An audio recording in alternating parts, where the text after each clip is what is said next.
네, 여러분 안녕하십니까? 수원시 글로벌 평생학습관 러닝 레터 배우러와 제56호를 영상으로 배달해 드리겠습니다.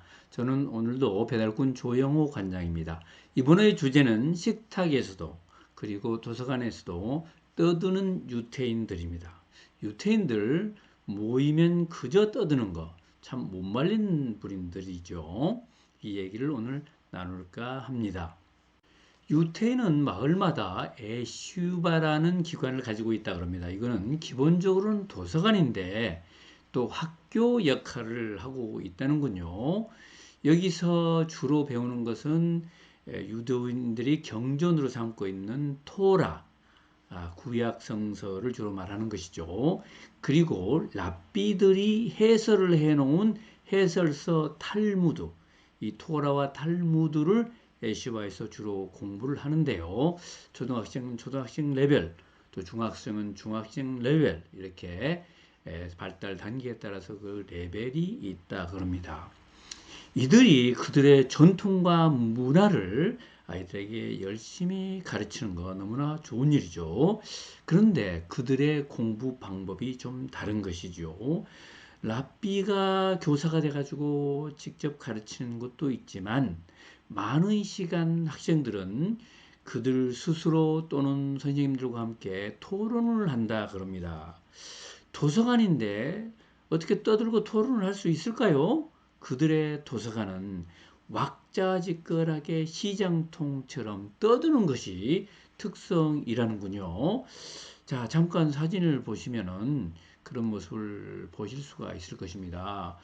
이건 학생들이 선생님들을 모시고 같이 얘기를 나누고 있는 장면인데요.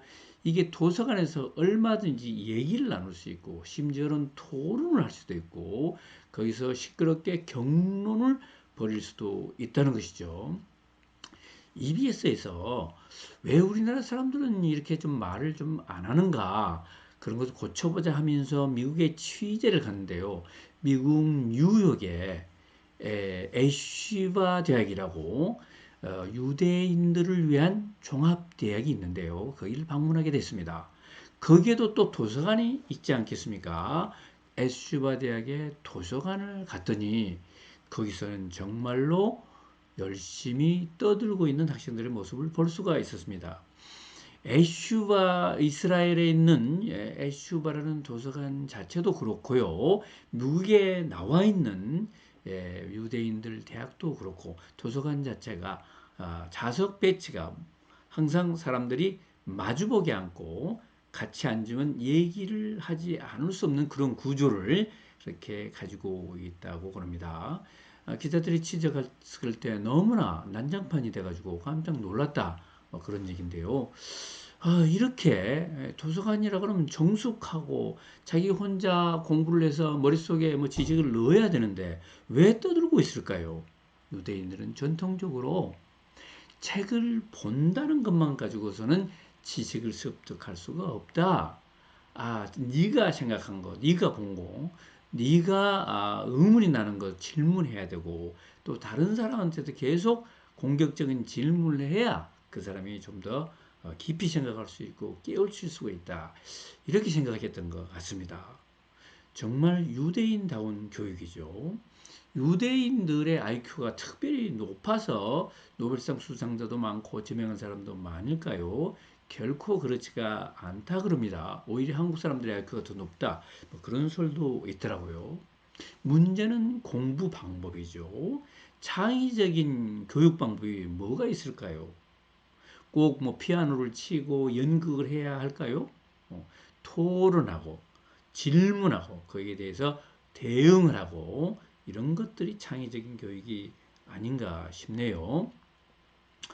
이런 그 토의법을 유대인들은 하브루타법이라고 하는데 하브루타는 여러 가지 스펠이 있네요. CH 하브루타도 있고 또 H 하브루타도 있고 이 말은 원래는 우정이다, 친구다 이런 뜻을 가지고 있는데 나중에 이게 좀 발전이 돼서 또는 변형이 돼서 질문을 하고 대화를 하고 그렇게 해서 학습하는 유대인식 방법이다 이렇게 그 의미를 하게 됐다 그럽니다.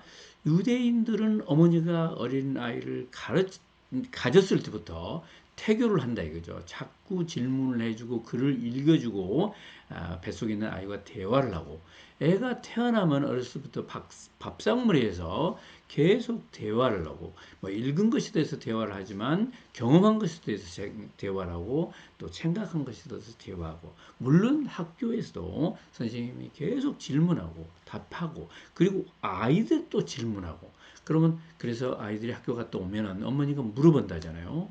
우리나라 어머니들은 어떻게 뭘 물어보죠? 오늘 선생님 질문한 거 다 잘 대답했니? 이렇게 대답을 했니?를 물어보는데 유대인 엄마들은 오늘 너는 무슨 질문을 했니? 몇 개나 질문했니? 이렇게 묻는다는 거 아니겠습니까? 유대인들의 직장에서, 유대인들의 연구소에서 그 일어난 일을 똑같이 토론하고 이렇게 의견을 교환하고 이런다고 하는군요. 예. 교육학자들이 연구를 해보니까 그 공부하는 방법에 따라서 머리에 남는 것은 전혀 다르다는 거죠. 우리가 읽기만 했다. 그러면 10% 정도밖에 기억이 안 남고요. 그리고 그것도 우리가 들었다 하면은 20% 정도가 남고 우리가 봤다. 읽기만 한 게 아니고 듣는 것만 아니고 봤다 그러면 30% 정도가 기억에 남는데 우리가 읽고 보고 또 듣고 두 가지를 다 했다 그러면 50%가 남는다 이거예요. 근데 우리가 말하고 토론을 했으면 70%가 남는다. 그리고 우리가 행동으로 해봤으면 실천을 해봤으면 90%가 남는다는 거죠. 그래서 듣기만 하고 보기만 하고 이런 것은 수동적인 학습이고 토론을 하고 실천을 해본 것은 능동적인 학습인데 능동적인 학습으로 나아가야 창의를 할 수 있고 문제 해결을 할 수 있고 그 다음에 평가를 할 수 있다. 뭐 이런 얘기가 되겠습니다. 수동적인 학습이 아니고 능동적인 학습이죠. 수동적인 학습이 아니라 능동적인 학습을 유대인들은 뱃속에서부터 한다. 밥상머리에서도 하고 도서관에서 한다. 교실에서는 물론이고 그렇게 우리가 이해를 할 수가 있겠습니다. 구글의 창업자 레리 페이지와 세르게이 브린은 스탠포드 대학의 대학원에서 만났는데요. 그들이 뜻이 맞아가지고 이 검색 엔진을 만들고 그리고 그것을 가지고 창업을 했는데 이 두 사람의 공통점은 유대인이라는 거죠. 레리 페이지는 미국에서 태어났지만 레리 페이지도 유대인 피가 있고요. 세르게이 브린은 러시아에서 태어났는데 또 거기서도 유대인 피를 받고 자란 것이죠. 레리 페이지는 어머니만 유대인이고 세르게이 브린은 어머니 아버지가 다 유대인인데 어렸을 때부터 유대인 전통, 유대인 문화에서 자라가지고 토론을 즐기고 질문을 즐기고 했다 그럽니다. 그래서 구글의 문화도 그런 문화를 갖자. 그래서 그런 문화를 만들었는데 한마디로 얘기하면 구글의 문화는 뭐냐? 혼잡하다. 혼란스럽다. 케이오스다. 이게 구글의 문화라는 거죠. 어째서 케이오스겠죠? 일까요? 토론이 많은 거죠. 말이 많은 거죠. 논쟁이 많은 거죠. 예. 논쟁이 많은 문화가 창의적인 문화다. 도전적인 문화다. 이렇게 말할 수가 있을 것 같습니다. 네, 조영호 관장의 좌우지간 어록 간단한 거 뽑았는데요. 유대인 속담에 말이 없는 아이는 배울 수 없다. 말이 없는 아이는 배울 수 없다. 네. 레리 페이지 구글 창업자, 공동 창업자의 얘기를 하나 들어볼까요? 당신이 아주 높은 목표를 잡는다면 완전히 실패하기란 매우 어려울 것이다. 뭔가는 이루어낼 것이라는 거죠. 야망을 가지고 높은 목표를 잡으면 비록 실패를 하더라도 100% 실패는 아닐 것이다. 네, 많은 것을 의미하고 있죠. 여러분 수원시 글로벌 평생학습관 홈페이지 오시면 다양한 강의가 있는데요. 이제 곧 1월달, 2월달 겨울방학 준비가 있습니다. 여러분 찾아주시고 많은 수강 신청 부탁드리겠습니다. 이번 호 여러분 정말 감사하고요. 다음 호에 또 뵙겠습니다. 구독 신청 안 하신 분들 구독 신청 꾹 눌러주시기 바랍니다. 여러분 다음 호에 뵙겠습니다. 바이바이. 감사합니다.